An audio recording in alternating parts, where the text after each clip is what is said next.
Olá, pessoal! Tudo bem com vocês?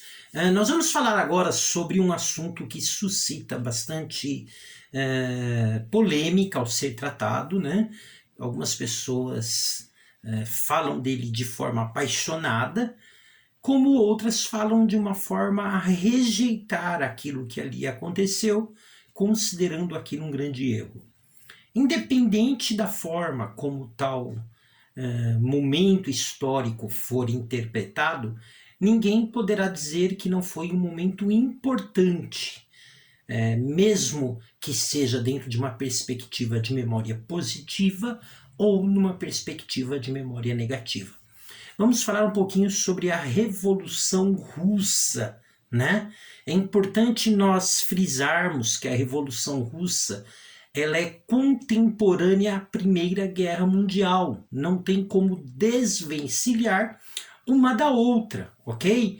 Então nós estamos falando de um mesmo período de situações que estão acontecendo ao mesmo tempo e que uma tem interferência direta na outra, ok? Bom, vamos falar um pouquinho de Rússia.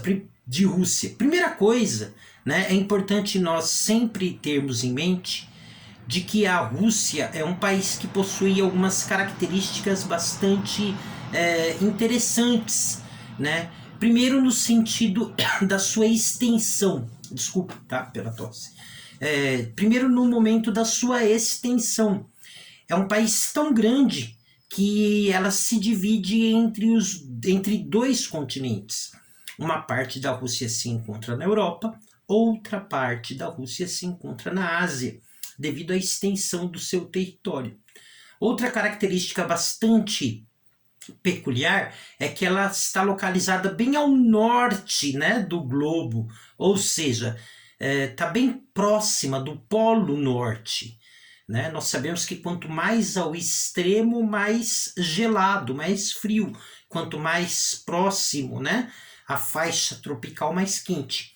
No caso da Rússia, bastante ao norte do globo, portanto, lugares dela, né, a sua parte mais voltada ao norte, é uma parte que costuma estar cheia de gelo durante grandes partes do ano. Uma terra muito grande e que tem essa característica de grandes partes de seu território, durante boa parte do ano, estar ali repleta de gelo. Então, esta é a Rússia. A Rússia, nós podemos dizer que ali no início do século XX, né, ali por volta de 1900, a Revolução vai acontecer em 1917, mas ali por volta de 1900, a Rússia era um caso à parte em toda a Europa, né? Nós poderíamos dizer que quando você punha o pé dentro do território russo, você estaria voltando ali 300, 400, 500 anos no tempo, né? O disparate que havia entre a Europa, que já havia passado por várias situações dentro do período principalmente da história moderna, mas a Rússia ainda estava lá praticamente ainda do período feudal. Então, a Rússia não havia passado pelo processo de dissolvimento do antigo regime, né? Que é aquele sistema que a sociedade era dividida em 3 ordens, nobreza, clero e camponeses. Então, este antigo regime, esse sistema dividido em 3 ordens, né? Onde não havia ascensão social entre as ordens, ainda era basicamente o sistema social da Rússia. Então ela não tinha passado pelo dissolvimento do antigo regime, então dentro de uma perspectiva social pode-se dizer que ela era semi-feudal. Ela não passou pela reforma protestante que aconteceu em 1517 na Europa, né? Então a igreja ali, no caso a igreja católica ortodoxa, ela tem uma gerência muito forte, né, no povo, na sociedade. Eles não passaram pela reforma protestante, eles não passaram por uma reforma industrial, algo que também já aconteceu na Europa. A nobreza continua no poder e o sistema é de servidão ainda muito voltado à terra, né? Então, praticamente, eles estavam no feudalismo. Quem dominava, né, o governador, né, era o czar ou czar, né?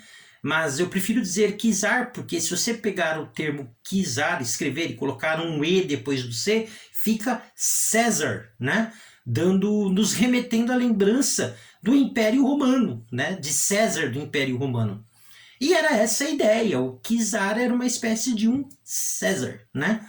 Então, quer dizer, nos remete lá ainda ao período da história antiga, né? Roma vai cair lá antes, lá no século V, né? Então, quer dizer, dentro de uma perspectiva política, a Rússia estava aí quase 1000 anos atrasadas, dentro de uma perspectiva de modo de produção, ela era semi-feudal, ainda estava lá no período do feudalismo. Então, ela estava totalmente desvencilhada da Europa, ela era um caso à parte, estava muito atrasada. Isso vai refletir no povo. O povo está passando muita necessidade, principalmente de uma guerra depois de uma guerra que teve em 1904, né, entre a Rússia e o Japão. E vejam bem, a Rússia é enorme, é deste tamanho. O Japão, pequeno, deste tamanho. E quem ganha a guerra é o Japão. E isso aumentou ainda mais o sofrimento do povo russo. E o povo russo, diante dessas circunstâncias, né? As terras, embora eram grandes, né? Eram grandes latifúndios, mas estavam na mão de uma pequena nobreza, né? Poucas pessoas detinham muitas terras e a maioria do povo não tinha terra, não tinha alimento, né?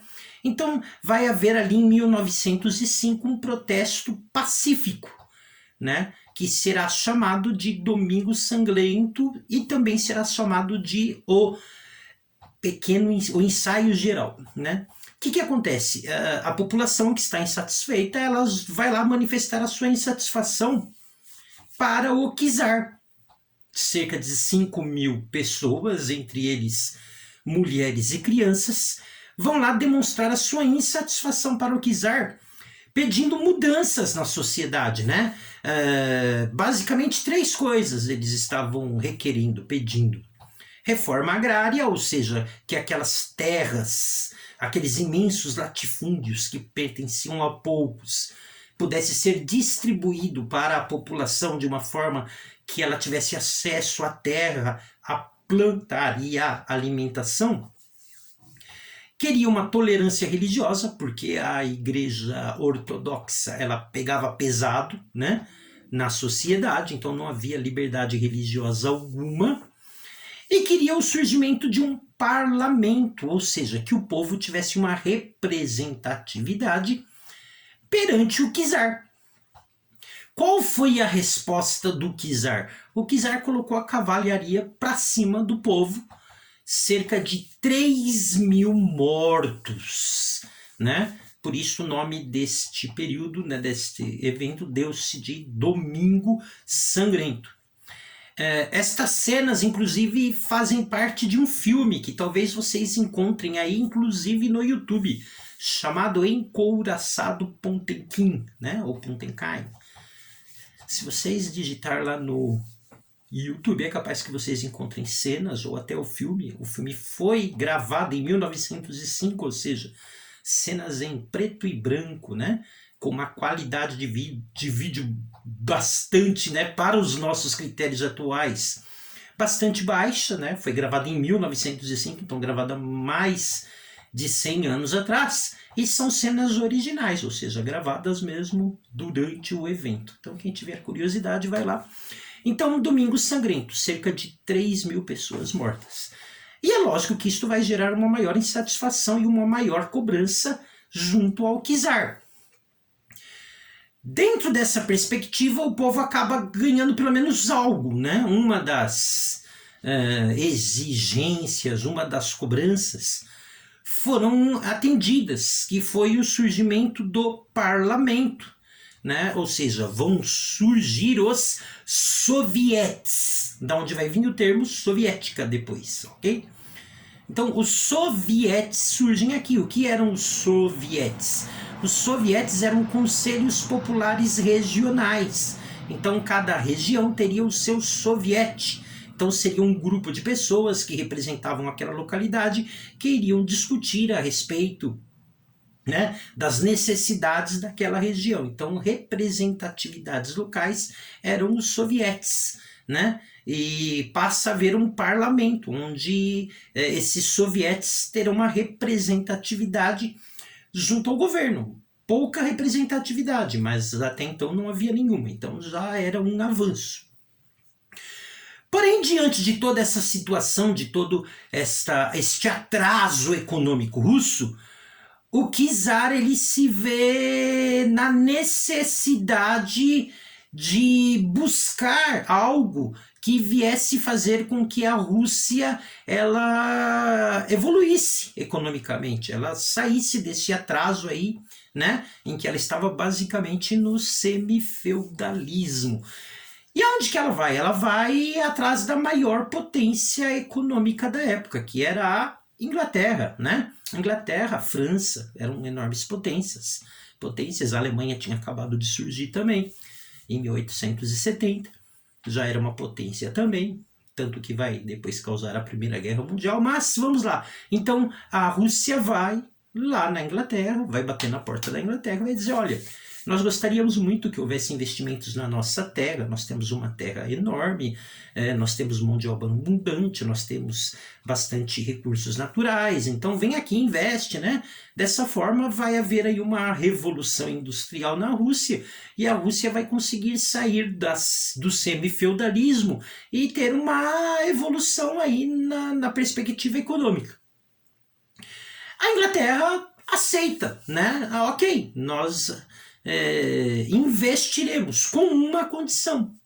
A condição é que vocês, Rússia, passem a fazer parte de uma aliança conosco, né? Então irá surgir aí uma aliança entre Inglaterra, França e Rússia, que nós iremos chamar esta aliança de Tríplice Entente. A palavra entente é uma palavra francesa.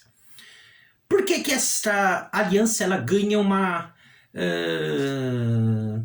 importância maior? Devido ao seu período, porque do outro lado existe também uma outra aliança, chamada-se Tríplice Aliança, formada entre a Alemanha, Itália e Império Austro-Húngaro, que são exatamente os dois grupos que virão iniciar a Primeira Guerra Mundial, ou seja, nós já estamos falando do ensaio do que irá se tornar a Primeira Guerra Mundial, a formação de dois grupos, Tríplice Entente, Inglaterra, França e Rússia, que dependia do investimento inglês para que pudesse evoluir, e do outro lado a Tríplice Aliança, Alemanha e Itália, que haviam acabado de se formar em 1870, portanto cerca de 30, 40 anos atrás do início da Primeira Guerra, e Império Austro-Húngaro, que tinha ligações muito fortes com a Alemanha, né?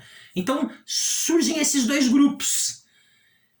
E qual que foi o acordo que foi feito entre Rússia e Inglaterra? Olha, tudo indica que haverá uma guerra, né? Esse período é chamado de período da paz armada. Todo mundo sabia que a guerra iria iniciar, só não se sabia como e porquê.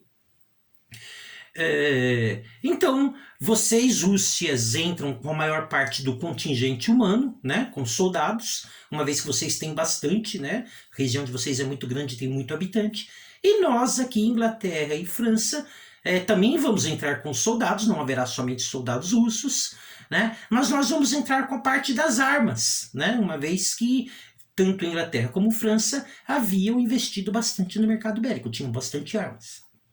Então havia este acordo. Rússia entraria com a maior parte do contingente humano, soldados, e França e Inglaterra lhes forneceriam as armas para uma possível guerra essa que se inicia, ok, em 1915. Então inicia-se a guerra. A Rússia entra na Primeira Guerra ao lado de França e Inglaterra, aguardando os armamentos prometidos de França e Inglaterra. A Alemanha percebe este acordo. A Alemanha sabe que os russos têm um grande contingente humano, mas depende das armas que virão da Inglaterra ou da França. O que ela faz? Ela bloqueia a chegada de armas. Resumindo, os soldados russos vão para a guerra, mal armados, mal fardados, mal alimentados, proporcionando um massacre. Ok? Os soldados russos serão massacrados na Primeira Guerra Mundial. Vai ser um morticínio.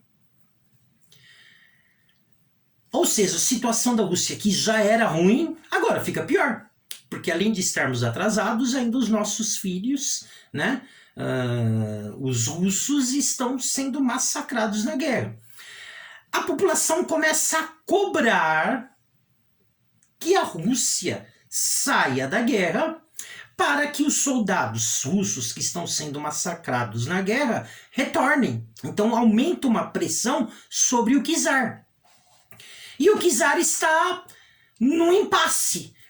Porque se ele atende o povo e tira os soldados da guerra, ele estaria abrindo mão do investimento inglês e francês e a Rússia continuaria atrasada economicamente. Então o que ele faz? Provavelmente, ele que era muito religioso, né? Lembra-se que eu falei que ali é a Igreja Católica Ortodoxa Russa, ele devia estar rezando bastante para a guerra acabar logo. Para a Tríplice Entente ganhar, os soldados voltarem, ou seja, o povo ia ficar contente porque os soldados voltaram, e nós ainda teríamos o investimento da Inglaterra e da França porque cumprimos o nosso acordo dando apoio a eles na guerra. Porém, isso não aconteceu. A Primeira Guerra, que todo mundo esperava que seria rápida, né, devido ao poder bélico de ambos os lados, ele acaba se estendendo devido à questão do surgimento daquilo que se chamou da Guerra das Trincheiras, né? A questão da Guerra das Trincheiras acabou, digamos assim, estendendo a duração da Primeira Guerra Mundial. E aí começa a aumentar a pressão do povo, porque o tempo passa, soldados russos morrem, o tempo passa, soldados russos morrem, e o povo está pressionando o imperador. Chega uma hora ali em 1917 que a tensão ganha uma proporção enorme, né? E o czar, ele se vê obrigado, inclusive, a chamar a guarda para tomar conta da sua segurança, porque o povo está ensandecido e já não mais como lá em 1905 num protesto pacífico. Agora eles estão vindo para um protesto violento. Ele chama a guarda para lhe proteger. Porém, ao invés da guarda ficar ao lado dele contra o povo, a guarda fica ao lado do povo e contra ele. Logo, ele será deposto. Porém, durante este período em que surgiu ali, né, o parlamento, os sovietes, formaram-se dois grupos, né?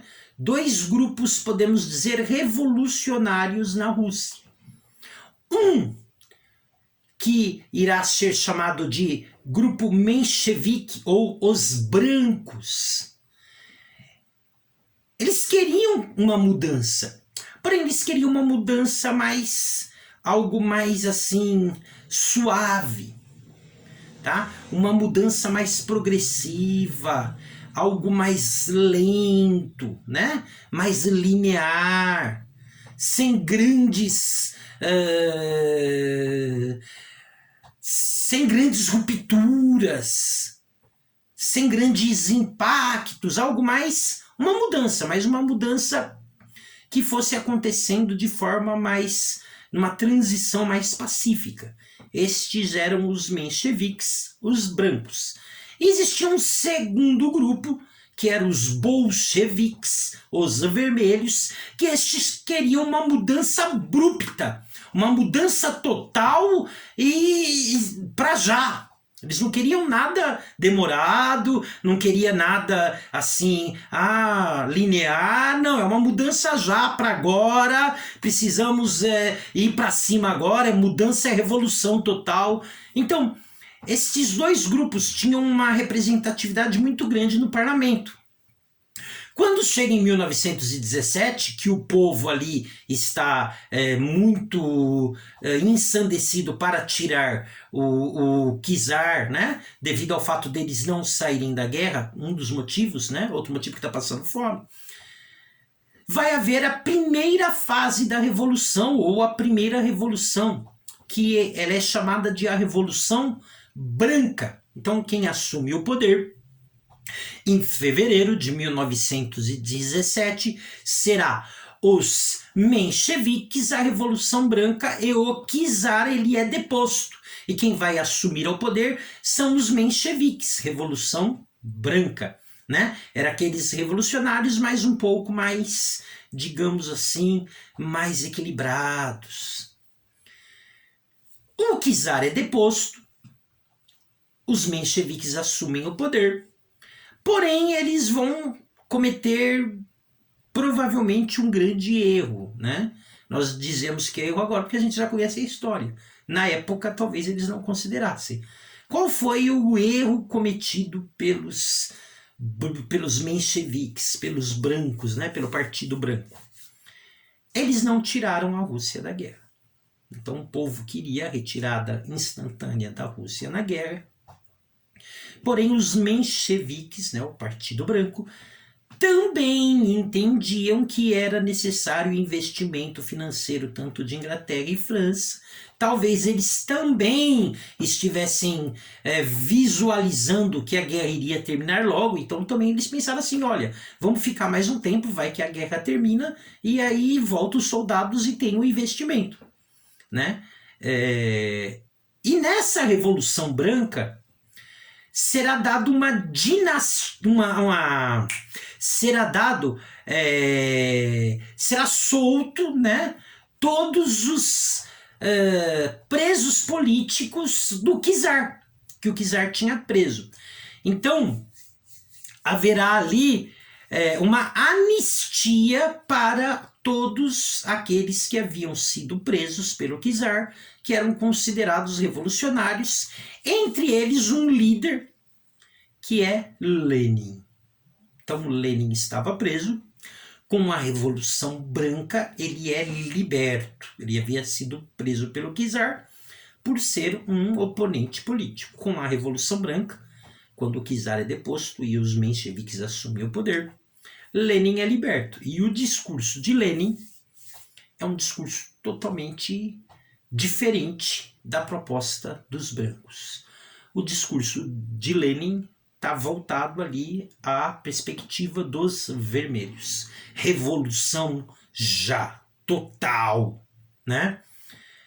Saída da guerra já, né? Então ele tem um discurso muito mais radical. E em outubro, né? Veja bem, a Revolução Branca foi em fevereiro. Em outubro acontece a Revolução Vermelha, que é quando os bolcheviques assumem o poder. Quem que é o maior líder dos bolcheviques? Lenin, que havia sido anistiado em fevereiro. Quando ele assume o poder, né? Então, eles tiram os mencheviques do poder, os bolcheviques, que seriam os revolucionários radicais, assumem o poder. Primeira coisa que ele vai fazer, o lema dele era paz, terra e pão. Paz por quê? Saída imediata da Rússia da guerra, que é o que vai acontecer. Então, em 1917, com o domínio dos bolcheviques, dos vermelhos, a primeira coisa que acontece, a Rússia sai da guerra, né? E entra no lugar da Rússia, lá na Tríplice Entente, vai entrar os Estados Unidos, e aí eles vão acabar ganhando, a Tríplice Entente vai ganhar, mas a Rússia já não estava mais dentro do processo, ok? Então, paz, ele sai, né? A Rússia sai da guerra. Terra, porque ele vai socializar, né? Vai haver a socialização, ou seja, ele vai implantar o socialismo, reforma agrária. Então, todos os grandes latifundiários, todos aqueles que tinham terras, que tinham propriedades, vão perder essas terras serão expropriadas e divididas, né? Para as pessoas, reforma agrária, né? Vai passar a ser do Estado, né? Não mais a propriedade privada, agora passa a ser do Estado, reforma agrária. E bom, né? Porque ele vai começar uma série de medidas tentando, digamos assim, resolver o problema da fome das pessoas que estavam passando por vários motivos. Um deles é porque a mão de obra que deveria estar colhendo, né? Fazendo a colheita, muitos deles estavam na guerra morrendo. Então, quer dizer, a Primeira Guerra, ela também tirou a mão de obra da colheita, né, do povo russo. Então, eles estavam passando muito fome, é tirado da guerra, então eles passam de novo a ter esta mão de obra para a colheita. Em 1918, um ano depois, ele implanta uma constituição socialista, ou seja, tudo será expropriado e passará a ser do Estado, que dentro de uma perspectiva socialista dividiria, né, para todos os cidadãos. Essa é a perspectiva, né? É lógico que aqueles que possuíam propriedades, eles não vão ficar nada satisfeitos em perdê-las, né? Então haverá um início de uma guerra civil entre brancos e vermelhos, mencheviques e bolcheviques. Como tudo na Rússia tem enormes proporções, nesta guerra irá morrer muita gente. Cerca de 1,5 milhão de mortos, ok? Então uma guerra civil tremenda, tem relatos assim terríveis de ambos os lados, tá bom? Então não dá pra gente ter aquela perspectiva de achar que este é bonzinho, aquele é ruim. Houve relatos terríveis de ambos os lados. Conforme diria Hobbes, né? Thomas Hobbes, na guerra o homem ele passa a ter a sua natureza selvagem, né? Quando se fala de guerra, fala-se de natureza selvagem e não de civilidade, né? Então, há relatos horríveis de ambos os lados. No final, quem acaba vencendo a guerra são os vermelhos, os bolcheviques, e é implantado então o socialismo. Em 1923, outros países vão aderir, ok? Vão aderir a este processo, a Rússia, tornando-se a União Soviética. Ok? São vários países, eu vou aqui ler para vocês, porque eu não queria, né? Não ia memorizar isso, desculpa aí. Então, Rússia, Lituânia, Letônia, Estônia, Geórgia, Armênia, Azerbaijão, Bielorrússia, Cazaquistão, Moldávia, Quirguistão, Tadjiquistão, Turcomenistão, Ucrânia e Uzbequistão. Todos estes países, eles se associam à Rússia, tornando a União Soviética. Então já não é mais um país somente, passa a ser um conglomerado de países, a União Soviética. Eu estou até com uma camisa aqui, deixa eu levantar aqui essa camisa. É a camisa do goleiro Yashin, né? Que foi a camisa de um goleiro, tá vendo? Ó, CCCP, tá vendo aqui, ó? Né? Esta foi a camisa de um goleiro, do Yashin, que foi um dos maiores goleiros da história, que era um goleiro da seleção russa. Então, é uma camisa de futebol, vocês estão vendo aqui, né? Então, mas aqui da seleção russa. Então, este é o símbolo da União Soviética, CCCP, ou URSS, União das Repúblicas Socialistas Soviéticas, ok? Surge em 1923. Em 1924 morre Lenin, o grande líder da Revolução. Lenin gostaria que quem assumisse o poder seria Trotsky, né? Havia uma, digamos assim, uma disputa de poder entre dois personagens principais. Trotsky, que seria um teórico, mais um teórico, que pensava algo mais como revolução permanente, e Stalin, que pensava algo como Estado forte, né? Então, o Trotsky, ele pensava na revolução cada vez, digamos assim, algo esparramado, revolução permanente. Ele era contrário a fechar, né? A fechar o bloco. Já Stalin pensava em Estado forte, fechar o bloco. Trotsky, pensador teórico, Stalin, chefe de exército, chefe de uma milícia armada. Quem vai assumir o poder será o chefe desta milícia armada, Stalin, que irá eliminar todos os seus oponentes, inclusive Trotsky, que será morto a mando de Stalin. E aí Stalin, né, assume a União Soviética e a partir daí já é uma outra história, né? Então aí já vamos falar de Stalin, que vai ter um perfil de ditadura, né? Então, mas aí já não é mais Revolução Russa, né? Então, aula sobre Revolução Russa, eu passei aqui algumas informações para vocês. Eu tentei ser o mais parcial possível, né?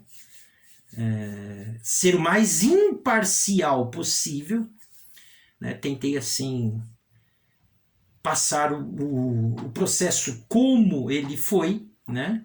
Sem tentar romantizar, sem tentar, digamos assim, ver um lado mais do que o outro. Todas essas informações que eu passei, vocês podem encontrar aí em livros, né, em fontes, ok?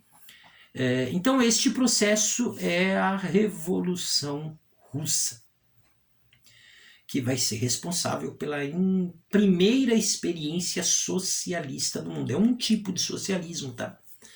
É um erro muito grande você dizer isto é socialismo ou isto é capitalismo. Nós temos experiências, né? Então a Revolução Russa foi uma experiência socialista. A Revolução Cubana foi uma outra experiência socialista. Como a escravidão faz parte do processo capitalista. Então, não dá para mim dizer que a Revolução Russa, isso é socialismo, olhar para a escravidão africana e dizer isso é capitalismo. Se eu fizesse isso, eu estaria sendo, né, utilizando de má fé, inclusive, tá? Então, são experiências. Quando nós analisamos esses momentos, são experiências. Então, esta é uma experiência socialista. Pode haver outras diferentes, lógico, como se nós olharmos também para o outro lado, o capitalismo. Então, nós podemos ver ali aquele processo de escravidão africana como um processo capitalista. Necessariamente o capitalismo tem que ser daquele jeito? Também não, tá? Então, a gente precisa ter muito equilíbrio para analisar processos, para não rotular, né? Dizer, aquilo é isto ou aquilo outro é aquilo, tá?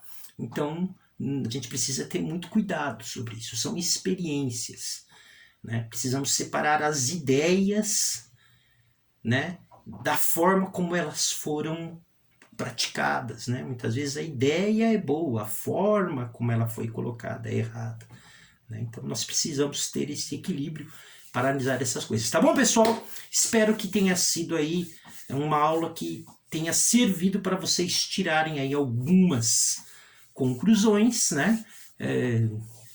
Não tenho a mínima presunção de querer ser o dono da verdade. Esta é uma leitura, tá? Existem outras leituras a respeito deste assunto, com certeza. Tá bom? Então, esta eu tentei dar uma leitura um pouco mais simples para vocês, e aí vocês vão atrás e aumentam o conhecimento, conheçam outras leituras diferentes, que este é o objetivo de Humanas, tá bom? É não fechar, é deixar aberto a interpretações. Pessoal, até mais! Espero que tenha sido uma aula proveitosa para vocês.